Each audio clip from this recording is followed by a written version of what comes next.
Ìjọba àpapọ̀ orílẹ̀-èdè yìí ti ṣe àgbéjáde orúkọ àwọn 15 tí wọ́n ń ṣe onígbọ̀wọ́ ìwà ìgbésùnmọ̀mí lórílẹ̀-èdè yìí. Àwọn 15 ọ̀hún ni wọ́n yànnàná wọn lọ́kọ̀ọ̀kan èjèèjì gẹ́gẹ́ bí ìròyìn tó tẹ ìwé ìròyìn The Matrix lọ́wọ́. Wọ́n ní 6 nínú wọn jẹ́ olùdásílẹ̀ ilé-iṣẹ́ tí wọ́n ti ń ṣe pàṣípàrọ̀ owó pẹ̀lú àwọn 9 míì. Nínú àwọn 9 ọ̀hún, ẹnìkan nínú wọn jẹ́ gbajúgbajà òǹtẹ̀wé ìròyìn kan lórílẹ̀-èdè yìí. Àtẹ̀jáde yìí ló wá láti ọ̀dọ̀ àjọ Nigerian Financial Intelligence Unit (NFIU) lálẹ́ ọjọ́ Ìṣẹ́gun Tuesday.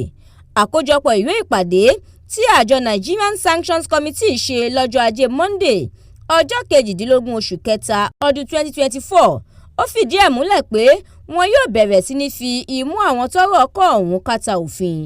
Ìwé ọ̀hún ní adájọ́ àgbà lórílẹ̀-èdè yìí pẹ̀lú ìbuwọ́lù ààrẹ ti pàṣẹ pé kí wọ́n fi ọwọ́ ṣìkún òfin àti ìyà tó tọ́ jẹ àwọn wọ̀nyí. Ẹni àkọ́kọ́ ni Tọkọ Mamu tó jẹ́ gbajúgbajà òǹtẹ̀wé ìròyìn Desert Herald, ọmọ ìlú Kaduna. Wọ́n ní òun ló ń ṣagbátẹrù àwọn agbébọn tí wọ́n ṣọṣẹ́ fún ọkọ̀ ojú irin tó ń lọ láti ìlú Àbújá sí Kaduna tí wọ́n sì gbé gbogbo àwọn èèyàn ibẹ̀ lọ, ìyẹn nínú oṣù kẹta ọdún 2022.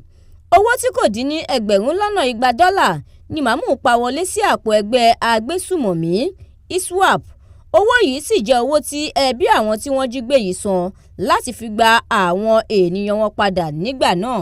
Ẹnì kejì nínú àkọsílẹ̀ ọ̀hún jẹ́ afurasí tó wà lára àwọn tó ṣe ìkọlù sí ilé ìjọsìn St. Francis Catholic Church ní ìlú Ọ̀wọ̀ nípínlẹ̀ Ondo lọ́jọ́ 5 oṣù kẹfà ọdún 2022 àti sí ọgbà àtúnṣe Kùjé ní ìlú Àbújá lọ́jọ́ 5 oṣù keje ọdún 2022 bákan náà.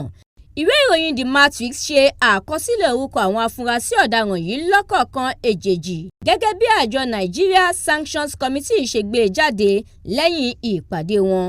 Láti kà á síwájú sí i, ẹ máa lọ sí orí Facebook, Instagram, TikTok, YouTube àti X. Àdúràmọ́mi Balógun ló ṣe òǹgbùfọ̀ rẹ̀. Èmi Ẹniọlá Sálíù ni mo kà á fún yín láti inú ìwé ìròyìn The Matrix.